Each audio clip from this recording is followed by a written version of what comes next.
कई बड़े एक्टर्स को ट्रेनिंग देने का मौका मिला। बिल्कुल आपको बताऊंगा, लेकिन पहले मुझे वहाँ से कंसेंट मिलनी बहुत ज़रूरी है, लेकिन उसका भी खुलासा हम जल्दी ही करेंगे। वॉइस ओवर आर्टिस्ट को पहचान नहीं मिलती थी, वो पब्लिक फिगर नहीं थे क्योंकि उनका चेहरा सामने नहीं आता था। मेरा कुछ इंटरव्यू एक आध पब्लिश हुए और सडनली लोग मुझे पहचानने लगे, तस्वीरें खिंचाने लगे। तो ये वो चीज़ थी जो मैंने कभी एस्पायर ही नहीं करी थी। बहुत बड़ा रिस्क था मेरे केस में, वो रिस्क पे ऑफ कर गया। सुष्मिता जी को मैंने कुछ वॉइस टिप्स दी थी जब वो ताली में काम करी, तो उन्होंने कहा था कि आप थोड़ी सी हेल्प करिएगा मुझे। संजना सांगी है, तो आप जो नाम पूछ रही थी, कुछ नाम जो मैं ले सकता हूँ, जैसे संजना सांगी है। ये आदमी गुंडे का साइड किक भी बन सकता है। हम लोगों को बड़ा मजा आता है सुनने में कि कितनी सैलरी मिल रही है। सारे फिगर्स जो गूगल पे और कहीं भी इंटरनेट पे अवेलेबल हैं, वो सब गलत हैं, या तो एग्जैजरेटेड हैं या बहुत कम है। हम उतने सस्ते हैं जितना किसी को लग सकता होगा। आपने अपना बेंचमार्क लो सेट कर दिया तो फिर आप उसको ऊपर नहीं ले जा पाओगे। जिसमें सामर्थ्य है उससे लेने में मुझे कोई बुराई नहीं है। सनी देओल को आप देखती हैं गुस्से में, वो एकदम बहुत ही शांत और बहुत ही प्यारे इंसान है। जिन अक्षय खन्ना को आप एकदम संजीदा देखती हैं, वो उससे भी ज्यादा संजीदा है। जिन दिया मिर्जा को आप एक दीवा के रूप में देखती हैं, वो दीवा से भी ज्यादा बढ़ के हैं। धर्मेंद्र सर जो है बहुत क्रिटिकल थे, उसके बावजूद वो सेट पे आते थे, काम करते थे, जाते थे। मेरे जो सीन जब खत्म हो गए उसके बाद उनका निधन हुआ, पर वो आ गए थे उसके बाद।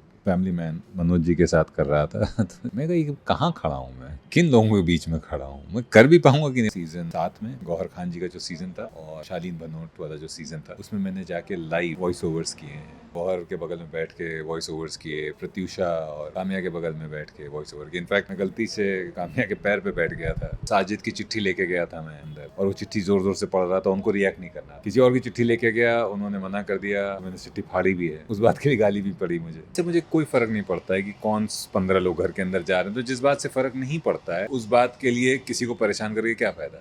नमस्कार, मेरा नाम है विजय विक्रम सिंह और अभी समय हो रहा है शाम 4 बजे और आप मुझे देख रहे हैं बज़ूका पर। एक आवाज़ जो हमने सालों तक सुना, लेकिन चेहरा बहुत देर हुई तब हमने जाना। आज हमारे साथ वही वो शख्स हैं जिनकी आवाज़ हम साल में 2 बार तो सुनते ही हैं, लेकिन उनकी कहानी यहाँ तक ही सीमित नहीं है। उन्होंने ऐसे बहुत सारे एक्टिंग के प्रोजेक्ट किए। 2009 से उनकी जर्नी शुरू हुई। मिर्ज़ापुर, स्पेशल ऑप्स, फर्जी, छावा, अनेक प्रोजेक्ट किए, लेकिन उन्हें जाना जाता है उनकी आवाज़ के लिए, क्योंकि उनकी आवाज़ इतनी डीप है कि घर घर उन्हें बहुत ज़्यादा प्यार मिलता है। आप समझ ही होंगे मैं किसकी बात कर रही हूँ, विजय विक्रम सिंह की। आज वो हमारे साथ है। सबसे पहले सर बहुत बहुत स्वागत है बज़ूका पर। कैसे हैं आप? बाप रे, बज़ूका पर आ गया हूँ मैं। बताइए टाइम क्या हो रहा है, बताइए आप। देखिए 3:30। ऐसे नहीं बताना है, अगली बार कोई टाइम पूछे तो बोलिएगा दोपहर 3:30 बजे। कौन सा? लिटरली मैं भूल गई थी। भूल गई आप? ये इसीलिए मैं मैं भूल गई थी कि आप इस समय मुझसे क्यों पूछ रहे हैं। तो इसीलिए मैंने आपसे जो है समय पूछा, ताकि आप भूल जाएं और सवाल भी भूल जाएं आप। नहीं, सवाल सर आपका एक्सपीरियंस हो गया, सवाल नहीं भूल सकते। आपको मैं करेक्ट कर देता हूँ, मैं 2009 से वॉइसिंग कर रहा हूँ। वॉइसिंग तो सर कर रहे हैं। 2010 से बिग बॉस से जुड़ा हूँ, उसकी as the narrator of the show. 2019 से अभिनय कर रहा हूँ। अभिनय बहुत बाद में शुरू किया है मैंने। और मुकेश छाबड़ा जी ने। जी मुकेश छाबड़ा जी। वॉइसिंग का बता रहे थे। अच्छा, वॉइसिंग है। तो हाँ, आपका सवाल मैं भूल गया।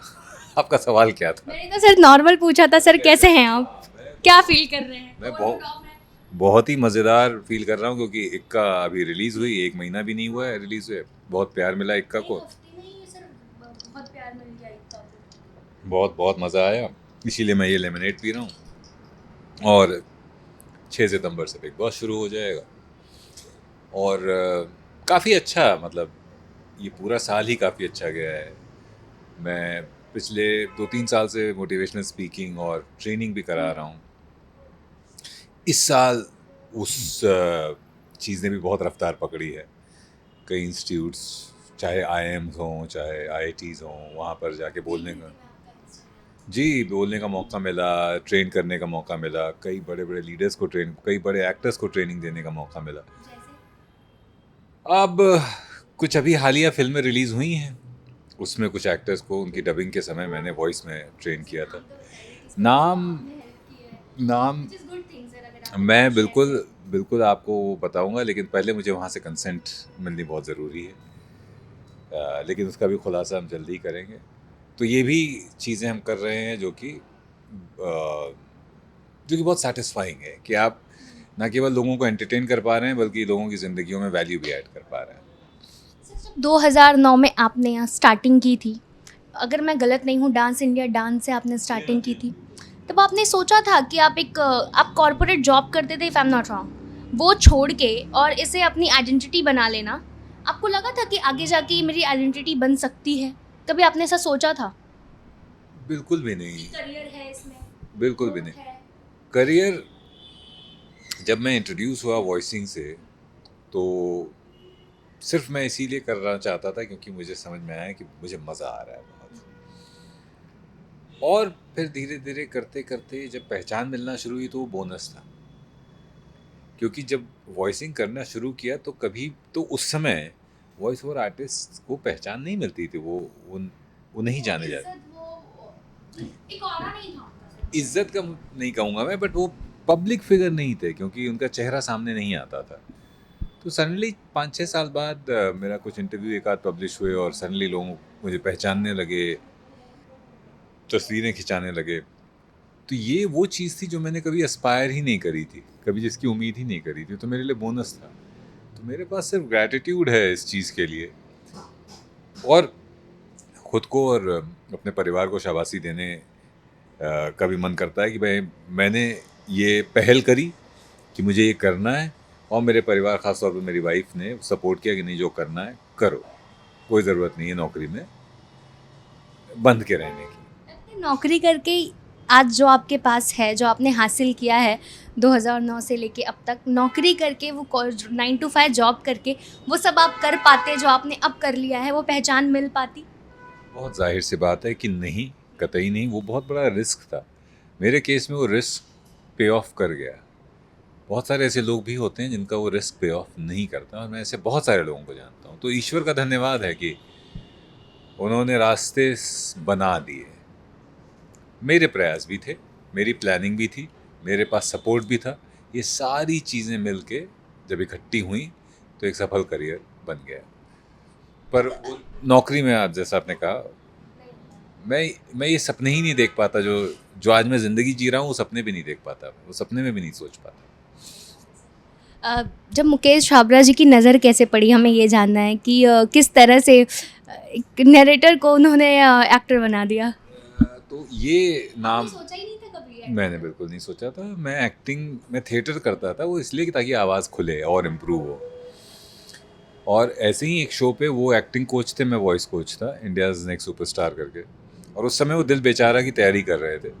तब उन्होंने ऑफिस बुलाया कि ये संजना सांगी हैं। तो आप जो नाम पूछ रही थी, कुछ नाम जो मैं ले सकता हूँ, जैसे संजना सांगी हैं, उनके लिए बुलाया कि इनको वॉइस में थोड़ा ट्रेन कर दो क्योंकि इनके वॉइस ओवर पे फिल्म चलेगी। उस मुलाकात में उनको पता चला कि मैं थिएटर भी करता हूँ। मुझे थिएटर करते हो तो ऑडिशन नहीं की दिया कभी तुमने आकर। मैंने सोचा ही नहीं ऑडिशन देने का, मैं तो उसी में मस्त हूँ, खुश हूँ। बोले दोगे ऑडिशन? मैंने कहा हाँ दूँ, क्यों नहीं। बुलाया किसी को ऑडिशन लिया। वो ऑडिशन एक्चुअली फैमिली मैन के लिए था। तो फैमिली मैन में अजीत का किरदार मैंने ऑडिशन किया। अगले दिन मैं राज डीके के सामने खड़ा हुआ था और 10 दिन बाद मनोज जी के साथ शॉट दे रहा था। वहाँ से अभिनय की जर्नी शुरू हुई। ऐसे उन्होंने, मुकेश जी ने मुझे ढूंढा या पहचाना, और मुकेश जी ने ही मुझे मेरी ज़िंदगी का वो रोल दिया जो बाकी से बिल्कुल अलग था। तो पहला रोल फैमिली मैन हो गया, उसके बाद काम मिलने लगा फौजी, जज, वकील। पता नहीं कैसे उनको लगा कि ये आदमी गुंडे का साइड किक भी बन सकता है, और रंगीन में उन्होंने मुझे वो किरदार प्ले करने का मौका दिया। तो मुकेश छाबड़ा का एक अलग ही, उनकी एक अलग ही सोच है, अलग ही है। तो संजना के साथ मैंने काम किया वॉइस पर उनकी। शर्वरी वाघ के साथ उनके डिक्शन पे काम किया, वो हिंदी उनकी सुधरवाने के लिए काम किया। सुष्मिता जी को मैंने कुछ वॉइस टिप्स दी थी जब वो ताली में काम करी, तो उन्होंने कहा था कि आप थोड़ी सी हेल्प करिएगा मुझे। तो कुछ ब्रीदिंग टेक्निक्स और कुछ वॉइस को कैसे भारी किया जा सकता है, वो टिप्स दी थी। तो ये नाम है जो मैं आपके साथ अभी शेयर कर सकता हूँ। सर एक बात पूछे, मैं ना आपका वो देख रही थी कि आप कितना चार्ज करते हैं अपनी ये चीज़ों के लिए। तो मैंने देखा कि आप 45 लाख समथिंग, हाँ मैं गूगल बता रहा था कि 10 to 15 आप एक सीज़न का लेते हैं, और अगर नॉर्मली अगर 2 सीज़न 3 सीज़न तो 45 लाख तक वो हो जाता है। गूगल पे मैंने सर्च किया, सिर्फ फुल प्रूफ के साथ आपसे बात कर रही हूँ। आप बताइए आप क्या क्या करते हैं? ये हाँ बिल्कुल, I am sure big boss इसीलिए हिट है क्योंकि सबको बड़ा इंटरेस्ट आता है दूसरों की ज़िंदगियों में झांकने में तो मुझे बिल्कुल आपकी बात जो है उससे मैं इत्तेफाक रखता हूँ। लोगों को बड़ा मज़ा आता है सुनने में कि कितनी सैलरी मिल रही है। ये सारे फिगर्स जो गूगल पे और कहीं भी इंटरनेट पे अवेलेबल हैं वो सब गलत हैं, या तो एग्जैजरेटेड हैं या बहुत कम है। क्या है इस ये जब तक वो एनिग्मा बना रहेगा, जब तक वो एक रहस्य बना रहेगा, तब तक लोगों को बड़ा मज़ा आएगा। तो मेरे ख्याल से रहस्य बने रहने दीजिए। जाकिर खान कहते हैं ना कि जादूगर से थोड़ी पूछते हैं कि ये ट्रिक है कि हाथों की सफाई है कि जादू है। तो ऐसे ही एक आर्टिस्ट से थोड़ी पूछते हैं कि कितना कमा लेते हो, पर हाँ ये है कि इतना कमा लेते हैं कि घर वर है, 2 गाड़ी रखे हुए हैं, तो ठीक है, पैसा मतलब मिल जाता है। गूगल गलत नहीं बोल रहा है, थोड़ा कम ही बोल रहा है, ज़्यादा ही लेते हैं सर। ये ओपन टू इंटरप्रिटेशन है ना। हम उतने सस्ते हैं जितना किसी को लग सकता होगा, और ना उतने ज़्यादा महंगे हैं जितना कई बार लोग अज्यूम कर लेते हैं कि अरे ये बिग बॉस से जुड़े हैं तो ये तो अफलातून ही चार्ज करते होंगे। ऐसा कुछ नहीं। एक 16-17 साल जो काम को करते हुए हुआ है, उस अनुभव का जितना मेहनताना मुझे मिलना चाहिए वो मैं चार्ज करता हूँ, और लोग खुशी खुशी देते हैं। ये बहुत अच्छी बात है सर, आप कह रहे हैं कि उतना मेहनताना आप चार्ज करते हैं और आपको उतना मिलता है, लेकिन बहुत लोग कभी खुश नहीं हो पाते जितना उन्हें मिलता है, कभी खुश नहीं हो पाते। लेकिन वो चीज़ मैंने आप में नोटिस की, आपने अगर मैं खुश नहीं हूँ, अगर या कोई और भी अगर वो खुश नहीं है, तो उसको काम बंद कर देना चाहिए, या फिर उस पैसे में काम करना बंद कर देना चाहिए। आपकी प्राइस आप ही तय करोगे। आपने अपना बेंचमार्क लो सेट कर दिया तो फिर आप उसको ऊपर नहीं ले जा पाओगे। तो आपको ये तय करना है, ये मार्केट है, क्रिएटिव फील्ड में भी मार्केट है और हर तरह के खरीदार। तो बाज़ार का नियम है कि अपने प्रोडक्ट को सबसे पहले उसकी वैल्यूएशन आपको ही अच्छे से करनी है। हाँ, आप अगर ओवर वैल्यू कर दोगे तो शायद कम खरीदार मिलेंगे या नहीं मिलेंगे खरीदार, तो वो एडजस्टमेंट भी करते रहना बहुत ज़रूरी है। लेकिन सिर्फ इसलिए कि हम काम करते रहें और इसलिए हम जो है अंडरकट कर दें और अपनी वैल्यू को कम कर दें, इससे मैं ठीक नहीं मानता हूँ। पर जहाँ ज़रूरत होती है, कई बार हमने बहुत कम पैसे में या फ्री में भी काम किया है। कई बार हम अपने सेशंस, जो 1 घंटे 1.5 घंटे के मोटिवेशनल सेशंस होते हैं, वो मैं जाके कई ऐसे कॉलेजेस में फ्री में कर देता हूँ, क्योंकि मुझे पता है कि वो नहीं पे कर सकते और उससे उनको वैल्यू मिलेगी बच्चों को। तो कभी कभी आप बिना पैसे के भी काम करते हो, खुशी के लिए भी काम करते हो। पर जहाँ पैसे हैं, जो सामर्थ्य है, जिसमें सामर्थ्य है, उससे लेने में मुझे कोई बुराई नहीं है, और उसे लेना भी चाहिए। और ये मेरा प्रेरोगेटिव है कि I make sure that I am being valued correctly in the market. इक्का जैसे सर पहले हम बात कर रहे थे कि 1 हफ्ते के अंदर ही हिट चला गया, सक्सेस पार्टी भी 1 हफ्ते के अंदर हो गई थी सनी देओल सर के साथ। थोड़ा हमें ना अंदर की बातें जाननी है, अंदर की बातें कि कैसा BTS माहौल कैसा था। अब तो शो हिट चला गया, आपको ऑब्वियसली और सारे ऑफर्स भी आ ही गए होंगे और आते ही रहे हैं इतने सालों में, लेकिन अंदर की कुछ बातें बताइए जो हमें नहीं पता, कुछ ऐसी चीज़ें बताइए। पहली बात तो ये कि इक्का के बाद ऑफर नहीं आया अभी तक, क्योंकि मुझे लग रहा है कि लोगों को ये लग रहा है कि बहुत पैसे चार्ज करेगा, इक्का हिट हो गई इसके लिए। तो ऑफर्स आप भेजते रहिए, क्योंकि जितना मैंने पिछले साल काम किया था, इस साल एक्टिंग वाला काम थोड़ा सा कम हो गया। शायद इसलिए भी कम हो गया कि मेरा फोकस थोड़ा शिफ्ट हो गया है, मैं ज़्यादा कॉर्पोरेट ट्रेनिंग्स वगैरह करा रहा हूँ। तो एक तो ये हो गई बात। दूसरा BTS ये है कि जिन सनी देओल को आप देखती हैं गुस्से में, वो एकदम बहुत ही शांत और बहुत ही प्यारे इंसान हैं। जिन अक्षय खन्ना को आप एकदम संजीदा देखती हैं, वो उससे भी ज़्यादा संजीदा हैं जिन निजी ज़िंदगी रियल लाइफ में। जिन दिया मिर्ज़ा को आप एक दीवा के रूप में देखती हैं, वो दीवा से भी ज़्यादा बढ़ के हैं। वो जितनी खूबसूरत स्क्रीन पे दिखती हैं, उससे कहीं ज़्यादा खूबसूरत इन पर्सन हैं, क्योंकि बहुत वार्म हैं, इंसानों को तवज्जो और अहमियत देना जानती हैं। सिद्धार्थ साहब बहुत ही कमाल के डायरेक्टर हैं। मेरे जितने भी को स्टार्स थे, ज्योति हो गई, अगर मैं किसी को मिस कर, करण थे, अगर मैं किसी को मिस कर रहा हूँ तो I'm सॉरी, साहिल, ये शिवांगी, ये सारे लोग बहुत ही, सेट पे इतना कमाल का माहौल होता था। सेट पर मैंने नेगेटिविटी नहीं देखी, जबकि ये चैलेंजिंग टाइम था सनी जी के लिए, बहुत चैलेंजिंग टाइम है, क्योंकि वो जी इनफैक्ट जो जितने मेरे उनके साथ मैंने 12 या 13 दिन शूट किया, तब तक धर्मेंद्र सर जो है बहुत क्रिटिकल थे। उसके बावजूद वो सेट पे आते थे, काम करते थे, जाते थे। शायद मेरे जो सीन जब ख़त्म हो गए उसके बाद उनका निधन हुआ, पर वो आ गए थे उसके बाद भी। तो वो प्रोफेशनलिज्म है जो उन्हें अलग बनाता है, वो प्रोफेशनलिज्म है जो उन्हें सनी देओल बनाता है। बात पूछूं, मज़ा किस में आता है? काम नैरेटिंग में आता है, वॉइस ओवर में आता है, या जब बच्चों के साथ सेशन करते हैं उसमें आता है, या जब एक्टिंग करते हैं? आपको सुकून कहाँ मिलता है सर? एक्टिंग किस चीज़ में? मैंने सब बता दिया, आपको सुकून कहाँ मिलता है? सबसे ज़्यादा सुकून मिलता है जब कोई भी काम बहुत अच्छे से हो जाए। हाँ, वो तो है। तो आप अगर सेशन लेने गए हैं और बच्चों ने 30 मिनट, 10 मिनट की जगह 30 मिनट सवाल पूछे और कमाल के सवाल पूछे, तो आपको लगता है कि आपने जो बात करी वो उन तक पहुंच गई। जब आप ट्रेनिंग कराते हैं किसी की, जैसे अभी मैंने IIM लखनऊ के लिए गोल्डमैन सैक्स का 450 विमेन एंटरप्रेन्योर्स के लिए कम्युनिकेशन पर ट्रेनिंग करी। 2 घंटे का सेशन था। मुझे 20-22 दिन तक लगातार लिंक्डइन पर उन महिलाओं के मैसेजेस आते रहे, मैं रीपोस्ट कर करके थक गया। और उस सेशन के तुरंत बाद ही जो चैट में भी जो मैसेजेस आए, तो जब आप जो काम करते हैं वो लैंड होता है अच्छे से, तो जो सुकून मिलता है उसको बयां करना बहुत मुश्किल है। जब आप कोई वॉइस ओवर करते हैं और उसका फीडबैक आता है और बहुत अच्छा होता है, तो जो सुकून मिलता है, बस फ़र्क सिर्फ इतना है कि जब आप ट्रेनिंग देते हैं या मोटिवेशनल सेशन देते हैं तो फीडबैक तुरंत आ जाता है, तुरंत ही आपको पता चल जाता है कि क्या कनेक्शन, वो जो कनेक्शन है उसको किसी पैसे में नहीं तोला जा सकता। तो इमीडिएट ग्रेटिफिकेशन तो इस तरह की चीज़ों में, इसीलिए थिएटर में भी मज़ा आता है कि तुरंत पता चल जाता है। पर मज़ा सभी कामों में है, और जब काम अच्छा होता है और उसके बाद पॉजिटिव फीडबैक आता है तो चैलेंजिंग, लेकिन अभी भी मेरे लिए अभिनय है।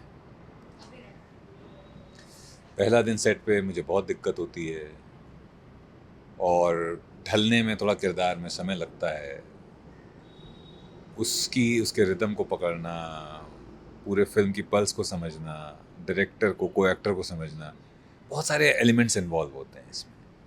तो थोड़ा सा चैलेंजिंग है, इसलिए थोड़ा चैलेंजिंग है इसलिए।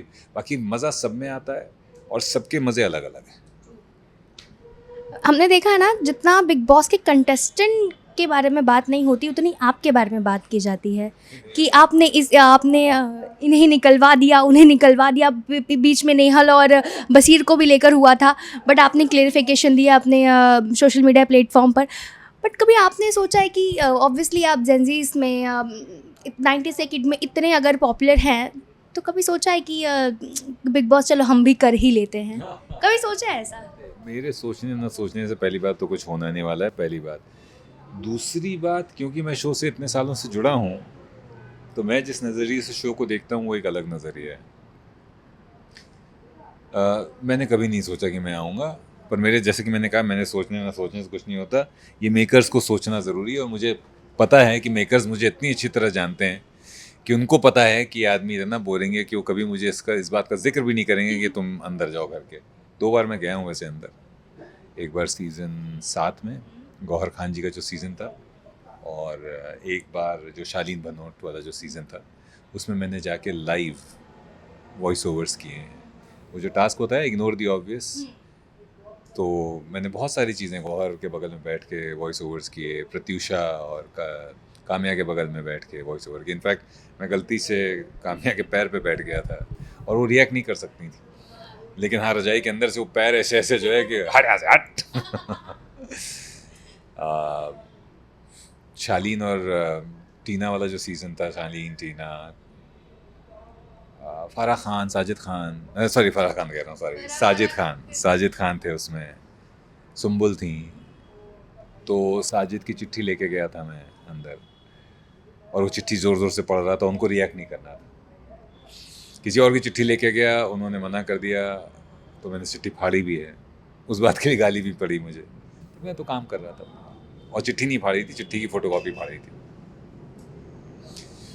किसी और की चिट्ठी लेके गया, टीना दिख गई, तो पता नहीं क्यों मेरे मन में एक शेर आ गया और मैंने जाके टीना के पास जाके वो शेर पढ़ दिया। टीना हल्की सी मुस्कुराई, लेकिन डिस्ट्रैक्ट नहीं हुई फिर भी वो। तो ये सब किया है मैंने घर के अंदर। फेवरेट सीजन जो आपको अच्छा लगा? मुझे तो as an audience Raju Srivastava ji वाला सीज़न सबसे अच्छा लगा था।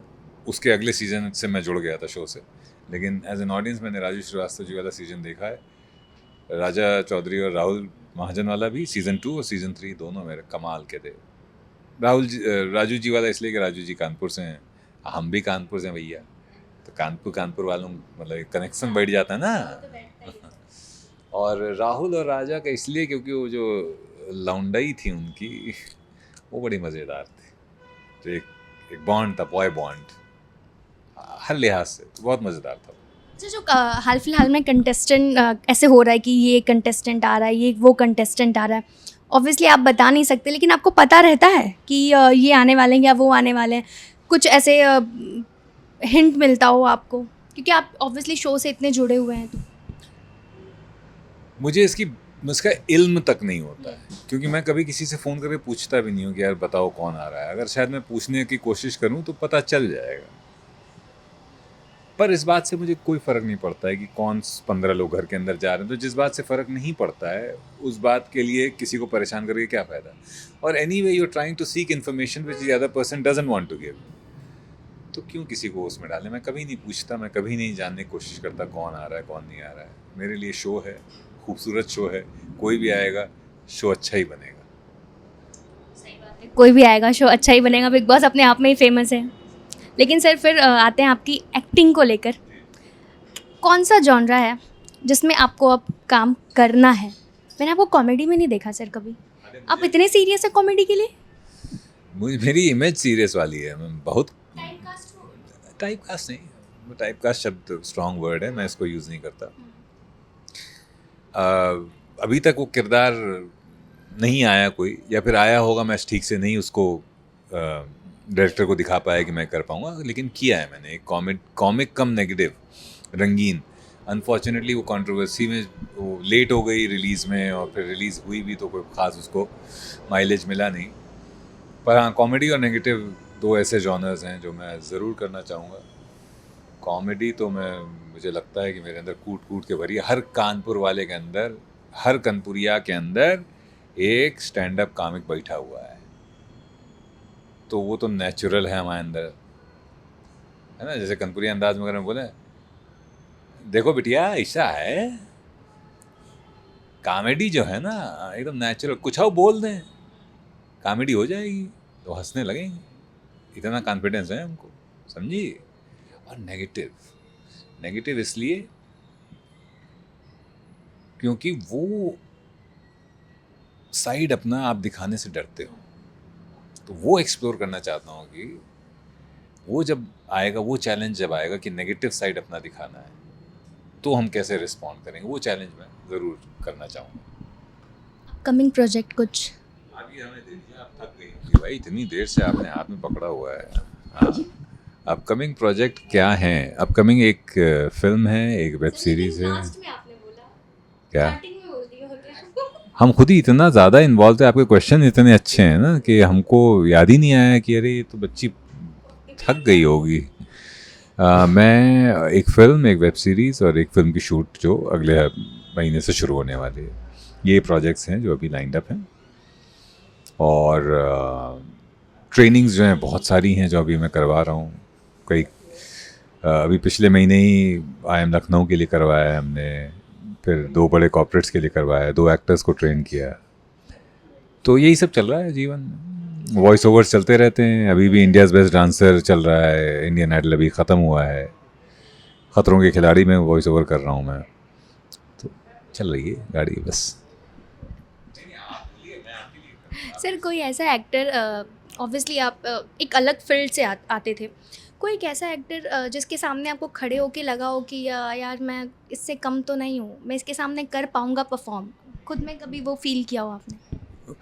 जब पहला शो, पहला shot family man Manoj ji के साथ कर रहा था तो मैं कहा ये कहाँ खड़ा हूँ, मैं किन लोगों के बीच में खड़ा हूँ, मैं कर भी पाऊँगा कि नहीं। और जो मैं चीज़ें देख रहा था, जैसे करते उनको देख रहा था, बड़ा ही फ़नी था कि मैं सोच रहा था अच्छा ये ऐसे मुंह बना रहे हैं तो मैं भी कुछ ऐसा कर लेता हूँ सीरियस दिखने के लिए। लेकिन हाँ, वो फीलिंग, वो थॉट आती है आपके अंदर जब आप पहली बार कैमरे के सामने जाते हो। पर धीरे धीरे आपको समझ में आ जाता है कि हर इंसान कितना भी बड़ा एक्टर हो, वो कैरेक्टर प्ले कर रहा है और आपका भी काम वही है। कैमरे के सामने आप बराबर हो, कैमरे के सामने आप सिर्फ कैरेक्टर हो, किरदार हो। देखिए सर, फिर से बिग बॉस आने वाला है, फिर आपको रोस्ट किया जाएगा, फिर ट्रोलिंग कुछ ना कुछ होगी, कुछ आपको रोस्ट करेंगे, कुछ आपकी तारीफ करेंगे। आप उसके लिए तैयार हैं? इन चीज़ों के लिए आप तैयार तो नहीं हो सकते, लेकिन एक एक्सेप्टेंस आ जाती है कि यार ठीक है, प्यार मिलता है तो थोड़ी सी तकरार भी हो जाए, थोड़ी सी नेगेटिविटी भी आ जाए, तो अब थोड़ा थोड़ा अवॉइड करना भी सीख गए अवॉइड करना सीख गए नेगेटिव चीज़ों को, ख़ास तौर पर। प्यार बहुत मिल रहा है, पॉपुलैरिटी बढ़ रही है, तो सर बिल्कुल। तो सर बताइए थोड़ा कि हो सकता है किसी रियलिटी शो में हम आपको देख सकते हैं, ये बताइए आप। क्योंकि इतनी पॉपुलैरिटी बढ़ गई है, क्योंकि मैं इंस्टाग्राम पे लगता है सर अगला सीज़न करने वाले हैं, लगता है सर ये करने वाले हैं, इसीलिए ये क्वेश्चन मैं आपसे दोबारा पूछ रही हूँ, क्या कभी हो सकता है? आपने बिग बॉस के लिए पूछा कि आप बिग बॉस में जाओगे कि नहीं। रियलिटी शो पे अब आपने उसको ट्विस्ट किया है किसी भी रियलिटी शो में। आपके ही इंस्टाग्राम के नीचे कमेंट्स आते हैं, आप पढ़ते नहीं है कमेंट, आप ये बताएं। हाँ, तो पढ़ते तो हैं, कुछ मिस हो गए, कुछ मिस, तो वही मैं आपसे पूछ रही हूँ। ऐसा कुछ होगा तो देखा जाएगा। I haven't done it yet, But you want तो वो येट जो है ना, मैं हमेशा वांट का पता नहीं, आज वो वांट नहीं है, हो सकता है कल आ जाए, तो never say never. But sir ये बात सच है कि जब आप कोई भी रियलिटी शो कर लेते हो तो आपकी करियर के लिए बहुत सारे डोर्स ओपन हो जाते हैं। विजिबिलिटी बढ़ जाती है, लेकिन इट कट्स बोथ वेज। कई बार वो रियलिटी शो आपके लिए नेगेटिव इमेज भी बना सकता है, so it cuts both ways. But you are right, exposure मिलता है, पॉपुलैरिटी बढ़ती है, लेकिन सिर्फ popularity should not be the reason to do a show. कुछ होगा करने लायक तो किया जाएगा। सर आपके दो ऑडियंस हैं, एक आपकी जो एक्टिंग करियर के अलग ऑडियंस हैं, आपके जो फ़ैन हैं बिग बॉस के वो अलग हैं, उन दोनों के लिए आप क्या कहना चाहेंगे? मैं यही कहना चाहूँगा, प्यार आप बनाए रखें और जो भी मैं करता रहूँ वो देखते रहें और उसको आगे बढ़ाते रहें और ज़्यादा से ज़्यादा लोगों तक पहुँचाते रहें। ये आपकी जिम्मेदारी है। जो हमारे जो प्रेम करने वाले हैं हमें, वो हमारे काम को आगे बढ़ाएं, लोगों तक पहुँचाएं। Thank you so much sir हमसे बात करने के लिए। Thank you. आप बहुत प्यारी हैं। Thank you sir, thank you.